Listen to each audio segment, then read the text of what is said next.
Farage. Now, every day, just after 9 a.m. here on Times Radio, we discuss the biggest stories of the morning. Today, we are joined by Baroness Morgan, Nicky Morgan, the former Conservative Education Secretary. Good morning, Nicky.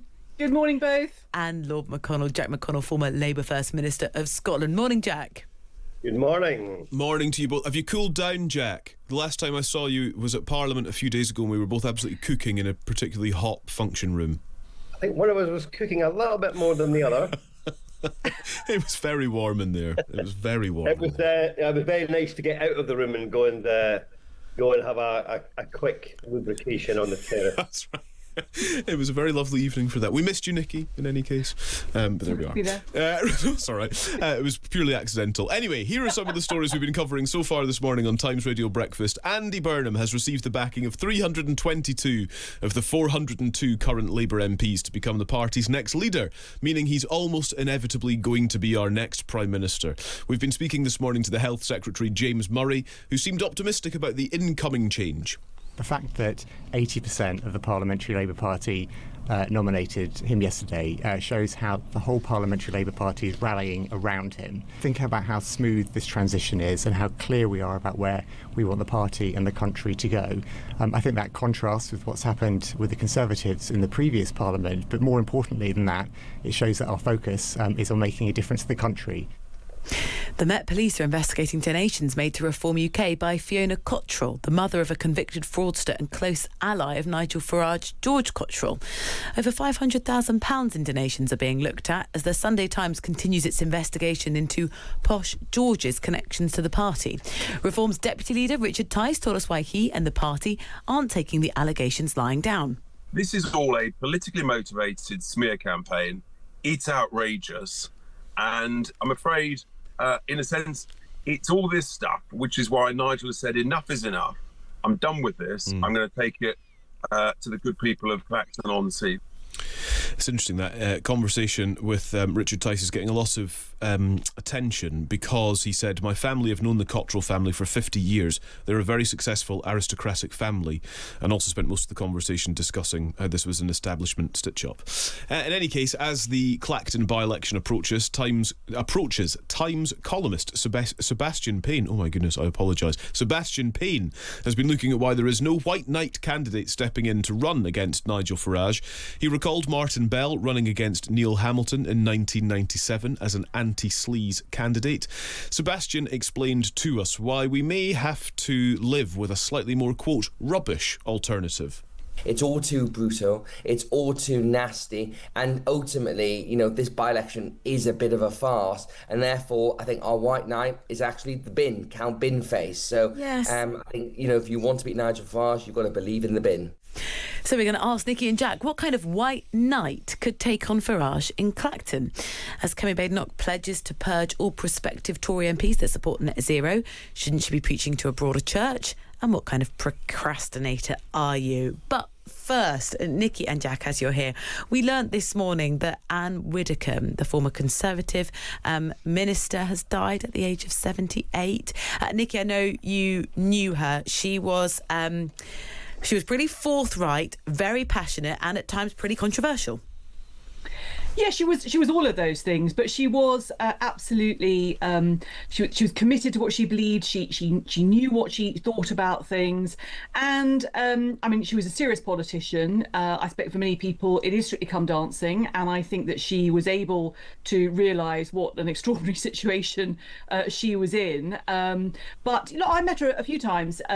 She wasn't a sort of as I say, woman's woman. She wouldn't support female candidates because they were female candidates, but she would support you because she knew that was important, that there was somebody from the then shadow cabinet helping you to fight your seat, to fundraise and everything else. And she would pitch up at events. She would give a great speech, entertain the party faithful. She would bring a few books because she wrote some novels, so she would bring those for a bit of a signing session afterwards. She had many different interests, talents. I wasn't, by the time I was elected in 2010, she had just stood down. But I suspect, that one of the things that she will be remembered for is completely torpedoing Michael Howard's leadership campaign back in 2001 that then meant that William Hague, who obviously this programme knows well, became leader with her Something the Night comment. And so, she was capable of producing a few zingers. The last time I saw her was in the 2024 general election. We were both on Channel 4 during the night. And we all got, stuck in the green room, and it was tiring. And she was able to take a nap. And amidst all the chaos and running around, there was Ann Widdecombe, fast asleep, getting her 40 winks before her next tour de was on Channel 4 about the general election coverage. Amazing. I mean, she was giving broadcast interviews this week, totally passionate. Jack, I think your defining memory also might be that moment when she stood up to Michael Howard. Yeah, I think Ann Widdecombe surprised all of us twice, didn't she? The first moment was when she went from being one of those deputies, the ministers of state, who do all the interviews and explain what the boss is trying to do, and never deviate from the party line, to suddenly becoming this rebel who said that her boss was not fit to be party leader. And we all kind of woke up and thought, oh, there's a bit of personality here. This is interesting. And then when she went on Strictly Come Dancing, she surprised us all again by having such an amazing sense of humour, and an ability to laugh at herself, which is a great quality to have in any human being. And I really liked that, and I never knew her, obviously, but I liked the fact that she believed what she believed. She said what she believed. She was outspoken, combative. And I think having those kind of people around the political scene is really healthy. We don't want lots of robots around. We want people with personality, bit of life in them, and something passionate that they want to convey. Well, should we talk about the politics of today? Because a week today, Andy Burnham will be told he is Labour leader. 3 days later, Prime Minister. So, Nikki, he's got a week to prepare. Not very long to do the job, but we learned yesterday, another broadcast interview, that Andy Burnham's been plotting this for quite a long time. How should he use these last few days? Well, I think he has to ruthlessly prioritise what he is going to want to focus on, and be clear with his team and work out a very clear first, month, 50 days, 100 days strategy, work out exactly what he's going to communicate to his ministers and to the civil service. I mean, I think that, he needs to think about the reasons why Keir Starmer is no longer going to be Prime Minister, and why the Labour Party felt they had nobody in their own ranks in the Parliamentary Party, and they had to call Andy Burnham back, one of their mayors, from Manchester. And I think it's got to be in the way he conducts things, that obviously the way he manages and works with the Labour Parliamentary Party is going to be very important. How he sends the MPs off for their summer recess, being very clear about who he's going to appoint to the cabinet and why, and giving them very clear early sort of I'd say instructions, but basically what the Prime Minister will do is write to every Secretary of State and say, here is your agenda, and he has to make a decision about how far away he's going to move from, if at all, the Labour manifesto of 24. I mean, if he's sensible, what he'll do is try to evolve some of those things, and particularly if he's talked about Mancherism, he's talked about doing things outside London, devolution, number 10 the North, really focusing this week on how he is going to operationalise that so that he's ready to hit the ground running from the 20th of July. Yeah, he said earlier that there was room for manoeuvre within Labour's manifesto for movement on tax. So it suggests, Nikki, he is looking at that sort of strategy. So how can I like the word you use, evolve the manifesto. Jack, I mean, he right now doesn't have a mandate, he doesn't have a manifesto. At what point in this process does he need to be more clear about any of that? Is a week today enough? Well, I think if he hadn't fought a really difficult by-election that he could easily have lost, and fought it well and won it well, and he hadn't said that broadly he's going to stick to the manifesto that formed the basis of the election campaign 2 years ago, then I think the mandate issue might well be an issue. But I don't think it will be if he hits the ground running and he sets the right tone and he has prepared for a week on Monday with not just good consideration of the personalities he needs around him, but also of the initial policy announcements that he's going to make. And I did 25 years ago. I went through that week where you are the person who's going to take over, and you've got to wait for a week to 10 days to actually be formally in post and appoint your cabinet and set out some initial choices. It is. What's going through your head in those moments? It feels like the longest week of your life in some ways, but it's so important that you use that time well. I think he needs to be brave with his cabinet appointments, appoint people who are really going to take forward his agenda. I think be very clear with them. One of the best things he did this week was to set out his style of leadership to the parliamentary party. It was like a breath of fresh air. Even people who were against him coming back in to be the leader were, I think, quite pleased to see that he thought about that. My view is he has to do the same thing with ministers, the same thing with the civil service, set out exactly how he wants to govern, because things need to change. And I think he's got the personality to do that. And he's got a week now to finalise his preparation. And then I think he will hit the ground running. I think he might surprise us all with just how much activity there is in the first fortnight. Can I ask for both of you, for guidance from both of you and your wisdom on this contest in Clacton that is running over the next few weeks? Nigel Farage has stood down as the MP for Clacton. He will face Count Binface, potentially one or two others, but the kind of mainstream parties are not putting candidates up because they think the whole thing's a farce. And I'm trying to untangle in my own brain, Nicky, how to feel about this. Seb Payne was on the programme earlier talking about whether a sort of so-called white knight was needed actually to take on Farage and try to beat him. Maybe Count Binface is that person. I just worry that while it is humorous, and I understand that it's funny, of course I do, and I don't want to be the killjoy, but it is a by-election, and the reason it's been caused is really serious. These sort of questions about the financing of Nigel Farage and Reform UK. I'm wrestling with the seriousness of it. How seriously should I be treating it? Look, I think a by-election is a serious matter. For a start, it's going to cost the residents of the Clacton constituency, or through the local authority, I think it's £275,000. I mean, that is £275,000 that isn't going to be spent on local services. So that would be one reason to say this should be treated seriously. By-elections are an exercise in democracy. This should be about who is going to represent those residents in Westminster, the Clacton residents in Westminster, and both Jack and I have been there, stood for election, and actually that representation point is really serious.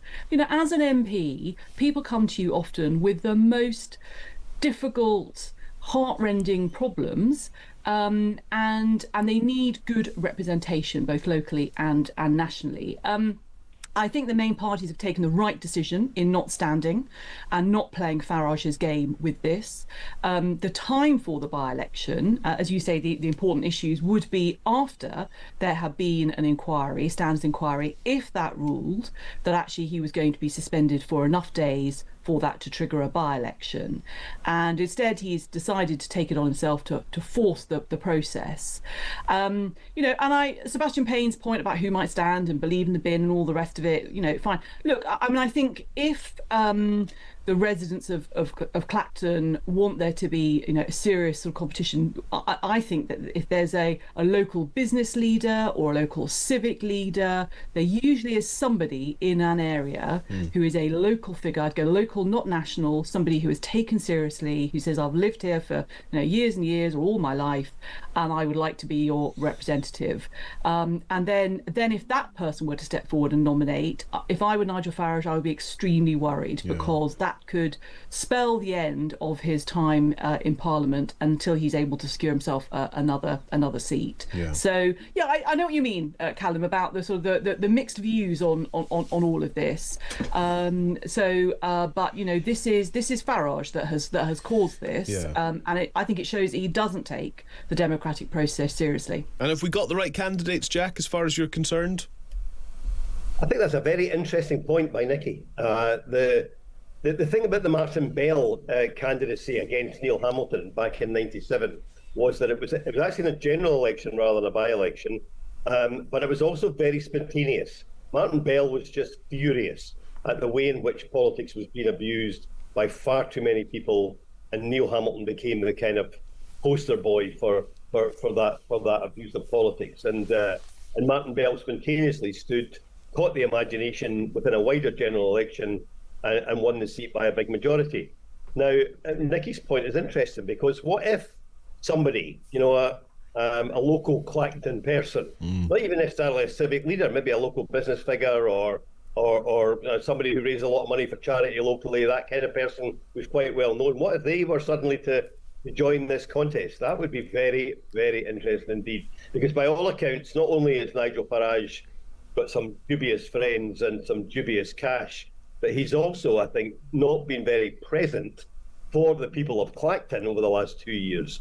And they might just decide that they would quite like to have a local representative going to Parliament for them. In the meantime, I think we can all just really enjoy Count Binface. I think his posters, his slogans and his promises are really are lightening up the summer for me. And although he needs to learn a little bit about not cutting and pasting too much from one by-election to the other, because he managed to keep his pledge about Wigan kebabs from the last by-election on his leaflet for Clacton, which was not a great start. I think he says they're actually his national policies. So there we go. What I really liked was to invite European countries to join the UK. Rather than It's clever. It's creative thinking. Do you know, Jack, you've really made me think. I wish I'd asked the residents in Clacton if there was someone locally who, because occasionally it does come up that people say, oh, I see Nigel, but maybe he's coming to do a photo shoot. I mean, there was lots of criticism here, but there was also an awful lot of love and praise for Nigel Farage in Clacton. Right. But I could have said, is there someone who you think could do a good job that you know of, who's well known? Would have been a good question to ask. Look, on the way here with our panel, still to come with Nicky and Jack, should everyone in a political party have the same opinions? And why do we all struggle to avoid putting things off until tomorrow? After 4 years of Fairer Share, they've given back over £1.5 billion of profits in total to eligible members. T's and C's apply. Still with us, our pair of peers. Kemi Badenoch said she'll reject candidates to be Conservative MPs if they back net zero emissions targets. The reason is she wants people outside politics to put themselves forward for election. The Conservative leader said more than 2,000 people had applied to stand for the Tories at the next election, but while many would be disappointed because of the higher standard the party would hold them to. Nicky, will a sort of party purge help? Well, I mean, look, I welcome the fact that she's going to apply, high standards, and she set out her, I think, 5 C's that she wants people to have, and everything else. Just what we were saying, being an MP is a responsible job, and you need people who are good and people who would be successful in other walks of life who want to do this. But I happen to believe that political parties are better when they're broad churches, and actually one of the C's is she wants people to be a Conservative, and one of the things about being a Conservative, certainly in my book, is that you're not ideological. Conservatives are able to deal with the world as they find it, not the world as they want it to be. And so to have a sort of test of you've got to sign up to X and Y is a slightly odd thing for Conservative Party selection. Having said that, when I joined Boris Johnson's cabinet in 2019, I mean, it was a particular crisis around Brexit, but on the phone call when he said, will you be culture secretary? I want you to be culture secretary. He also said, but everyone in cabinet has to sign up to, we might leave the EU with no deal, and are you prepared to sign up to that? But it was a particular circumstance, and I don't think that either sort of net zero or ECHR is in quite the same vein.